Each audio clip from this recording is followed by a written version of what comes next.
Okay students, so as I have discussed before, like in the before video, that dehydration is nothing but the loss of water. Okay, so here what we are doing, we are converting alcohols, okay, to alkenes. Okay, to alkenes. We are converting alcohols to alkenes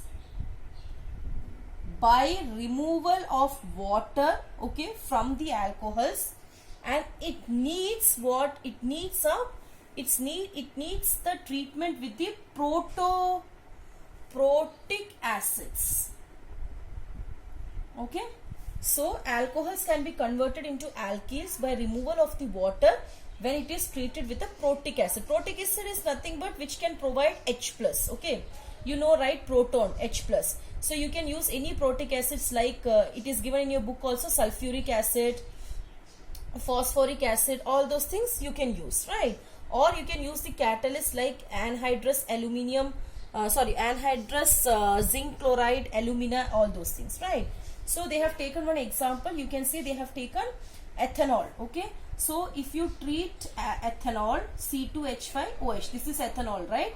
If you treat this alcohol with H2SO4, okay, this is the protic acid which we are using, H2SO4, at the temperature 443 Kelvin.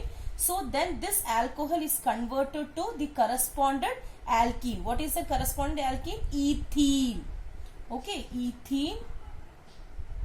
And what will happen? Water will be removed. So since water is removed, what happens? It is a dehydration process, and please do mention the temperature as it is prescribed in the book, right? Now here we have used what? We have used a primary alcohol. Okay, this we have done with the primary alcohol. On page number 339 on the top, you can see that the same dehydration process they have done with the secondary and tertiary also. Okay, so we'll see in the secondary and tertiary also.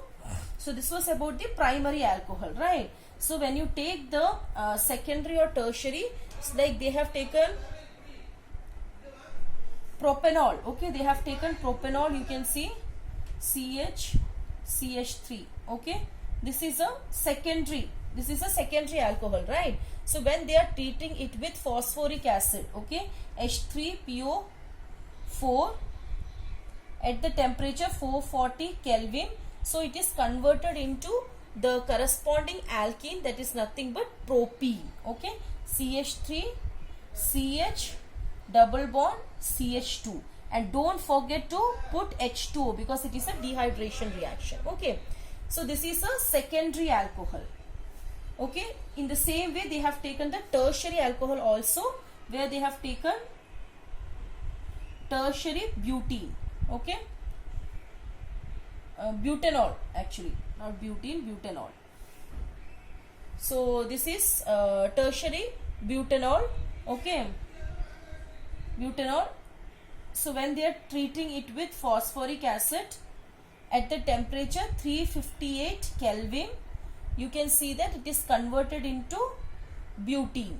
Okay, CH2 and CH3, and water will be released. Okay, so you have to see one thing. Okay, the primary ones, okay, the previous one which I have written with the ethanol, the reaction took place at the temperature of 443 Kelvin. Okay, secondary one, this reaction took place by 440 Kelvin temperature, lesser than this. Okay, and tertiary, you can see it's taking place at 358 itself. So the tertiary reaction is comparably faster, okay, faster than the secondary and primary, because if you just give 358 Kelvin temperature, it is happening. But if you see primary, you have to give the temperature till 443.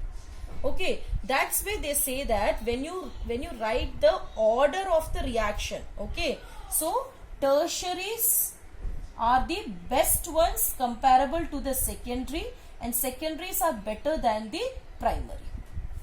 So you can see in your book it is given, thus the relative ease of dehydration of alcohol. Ease means what? How easily you can dehydrate the alcohols. Okay, actually we can easily dehydrate the tertiary alcohols by just providing a temperature of 358 Kelvin.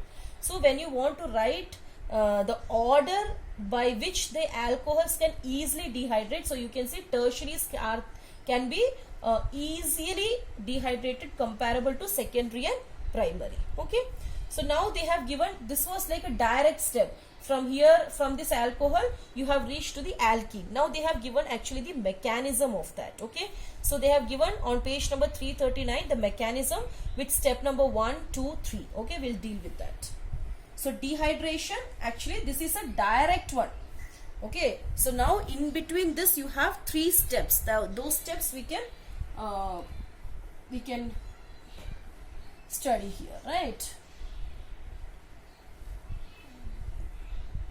So you can see what is happening. What is the step number 1? Protonated alcohol is formed. So in the step number 1, what is happening? Formation of protonated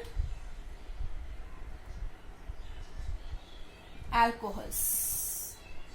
Okay, protonated alcohols, right? So you as in the, I'm going through the book only, page number 339, they have taken ethanol. Okay, so this is ethanol, CH3, CH2, okay, then OH. Okay, so OH they are writing in their ionic form. So O has 1, 2, 3, 4 lone pairs. Yes or no? Oxygen has 6 valence electron. So one valence electron is bonded with carbon, 1 valence electron is bonded with hydrogen, and there are 4 lone pairs, right? And then first is what? We are a protonated alcohol is formed. What do you mean by protonated alcohol is formed? Protonated means what? One hydrogen is added to the alcohol. When you add a proton to the alcohol, it will become a protonated alcohol. Okay, so that's why they are adding a H plus. This H plus can be provided by what? We have studied in the dehydration reaction. You can use any protic acids, right? Like concentrated H2SO4, H3PO4, or you can use anhydrous zinc chloride alumina. Okay, they will provide this proton, right? So it is actually a reversible and a very fast reaction as given. So then what will happen? This H plus also will join, this proton also will join to this alcohol, and it will form a protonated alcohol. Okay, so the protonated alcohol I am writing here. So it will be like CH, H, H. Okay, this part will be same. The second part also will be same. Okay, the third part, this H you bring on the top. Okay, this H you bring on the top. Okay, and this hydrogen, this particular proton is added here. Okay, so since this oxygen is receiving this, it will get a positive charge. Okay, and you have lone pairs now. Okay, so now this becomes what? A protonated alcohol. This is a protonated alcohol, and the name of this protonated alcohol is nothing but ethyl oxonium ion. Okay, this is oxonium ion, right? So this is ethyl, this particular is ethyl, right? CH3 CH2, ethyl oxonium ion. Okay, now this is the step number 1. In the step number 2, what is happening? There is a formation of carbocation. What is the step number 1? There is a formation of the protonated alcohol by the addition of a proton. Second step is the formation of carbocation. Okay, so in second step is what? Formation of carbocation.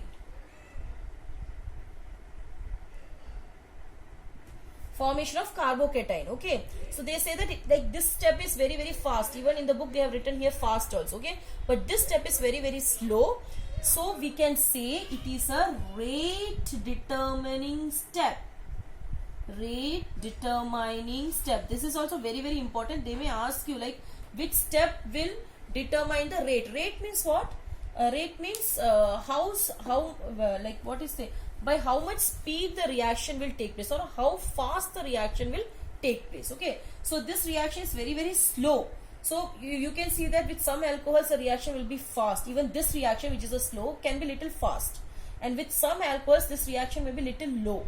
So you can do a comparison. That's why we say that this is a rate determining step of the reaction. Okay, so here actually what happens, it is not written in your book in the how this carbocation is formed. Actually the dissociation of this particular ethyl oxonium ion will take place to form a carbocation. Okay, listen to me very carefully. How the carbocation is formed? This carbocation is formed by the dissociation. Okay, something will break from here.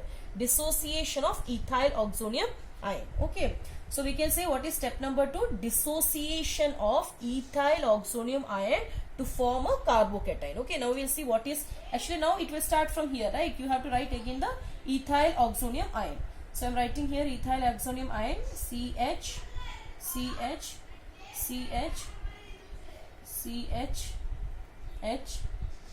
O H plus, this is oxonium, ethyl oxonium ion, right? Now what is happening? Dissociation. What is actually dissociated from here? This H2O is dissociated. You all know that what will happen in the dehydration? Water is removed. So here also we are removing the water. So what will be left out? CH, okay, CH, okay. Then you have now the plus here. Okay, then water will be removed. Okay, so now this is a carbocation. How can you see carbocation? You see over carbon you have a cation ion. So that's why it is called as a carbocation. This is a carbocation. So how the carbocation is formed? By the dissociation of this ethyl oxonium ion. Okay, now step number 3 is what? Now actually what is happening in the dehydration? Dehydration, two things are happening. One is that there is a removal of water. Another one is that there is the formation of alkene. So see, now alkene is not formed. So it needs one more step where alkene will be formed. That is the step number 3. Okay, so just rub this and write step number 3. Yeah, step number 3 is, what is happening? The formation of alkene. So in this case, since we have taken ethanol, so what will form? Which alkene will be formed? Ethene. Okay, so formation of ethene. Okay, so how this how this ethene will be formed? By elimination of the proton. Yes, when you remove one hydrogen only, the alkene will be formed. Okay, so I'm starting with the carbocation, the product of the previous equation, right? So I'm taking back that carbocation. So how was carbocation? CH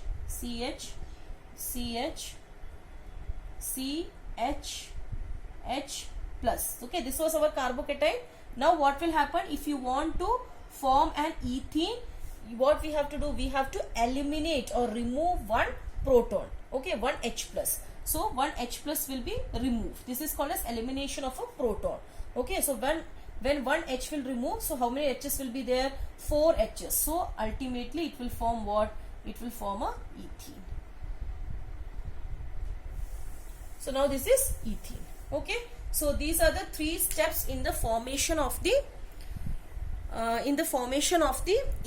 like what you can say dehydration process. Okay, so we have seen the mechanism which involves 3 steps. So we have seen in the dehydration was that there was removal of the water as well as there is a formation of an alkene. In this case, since we are taking ethanol, so ethene will be formed. Okay.